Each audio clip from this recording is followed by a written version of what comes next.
Welcome. We're going to be talking about the current state of jobs in the solar industry or the solar industry snapshot. So let's dive in. Before we get started, I did want to note that all of this data comes directly from our friends over at IREC, the Interstate Renewable Energy Council.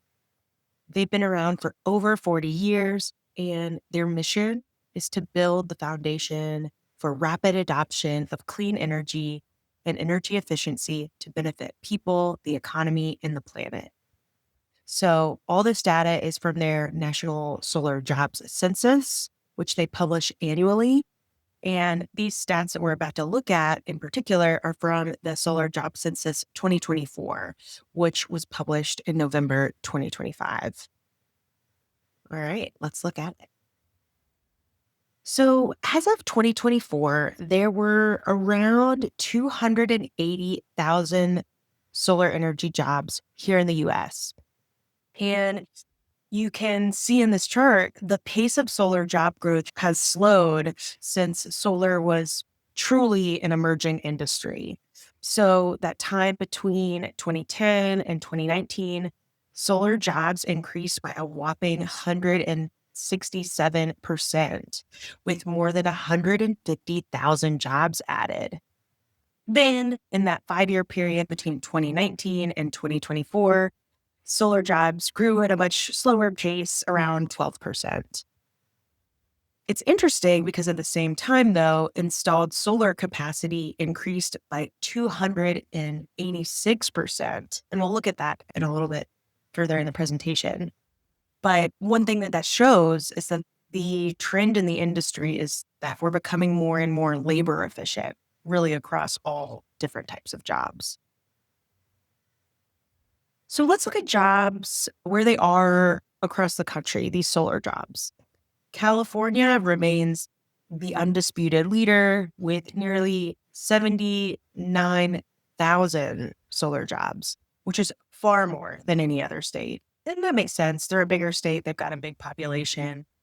And it also makes sense because 1/3 of California's electricity comes from solar. And about 1 in 5 homes in California have solar on it. So, one other thing to note, though, about California is they actually lost 1,000 solar jobs in 2024. And that's largely due to changes in the state's net metering policy, which really affected the residential market out there. Following California, some of the next largest solar employer states are Florida, Texas, and New York. So those states all have really thriving solar markets. And Texas actually installed more solar capacity than any other state in 2024. So something that's kind of interesting, though, is that some of the strongest job growth is happening in states that you might not expect. Ohio saw a 5% increase in solar jobs. Georgia, where I am, grew by 4.5%, Utah by 3.5%, and Texas by 3%, a little over 3%.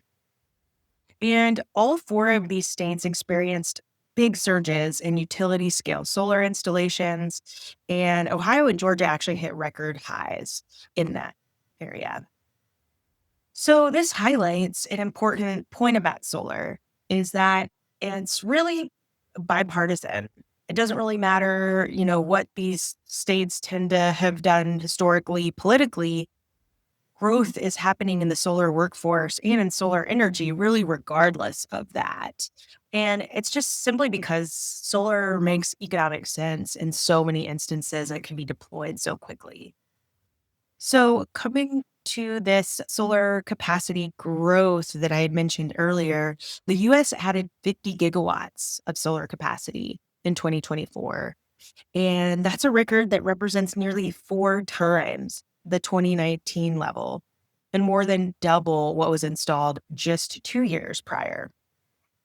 Solar and battery energy storage combined accounted for over 80% of all new electricity capacity added to the grid.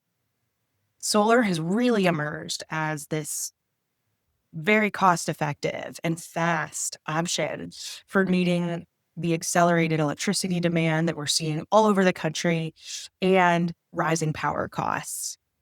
And so it's interesting to note, and I mentioned this earlier, that despite this huge increase in solar deployment, total solar employment has held relatively steady, right around that 279,000 workers.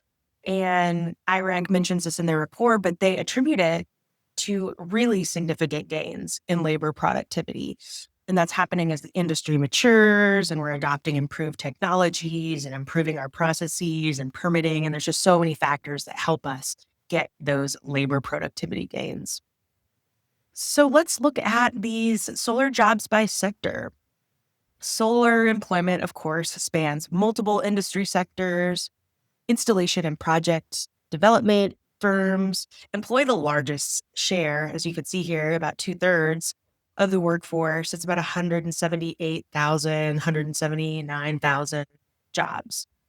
And while this sector includes things like construction crews and electricians, it also encompasses the project managers, the sales teams, the engineers, the administrative staff that support these projects across all scales, so residential, commercial, and utility scale installations. So beyond installation, the industry employs workers in wholesale trade and distribution. That's right, a little under 35,000 folks handling logistics and warehousing. There's also manufacturing, which is about 32,000 jobs at facilities that are producing modules, inverters, racking systems, other components. Operations and maintenance is another area here with about 22,000 jobs.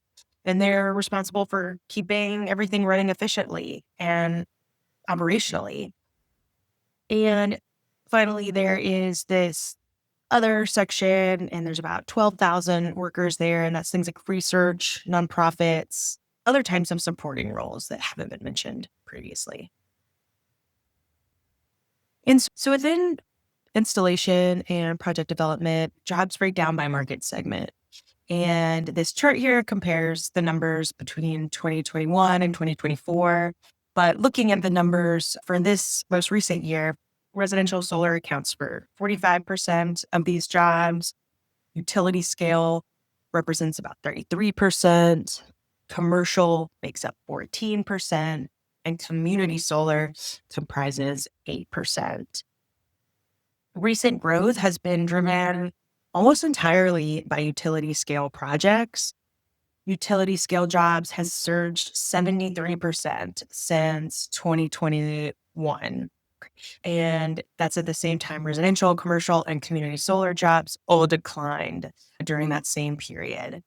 And that shift really reflects that utility scale installations are reaching really high numbers, 41 gigawatts in 2024, which is a 33% increase. And we're seeing that as utilities and corporate buyers are increasingly wanting to choose solar because of its competitive pricing and ability to be installed much quicker than other types of energy. And at the same time, residential installations dropped 31% in 2024 to 4.7 gigawatts. And that's pressured by high interest rates for consumers and various policy changes. California's NEM 3.0 policy, which cut residential solar compensation by about 75%, led to a 50% decline in the state's residential installations, although battery attachment rates increased significantly. So looking at future predictions, in 2025, there were a lot of changes in federal policy that significantly reduced support for solar energy. New legislation scaled back key tax incentives from the Inflation Reduction Act. There's imposed earlier deadlines for projects to qualify for credits, and the residential solar tax incentive was eliminated entirely. So combining those things with other administrative actions that have affected project approvals and funding programs, these policy shifts have created a more challenging environment for solar deployment.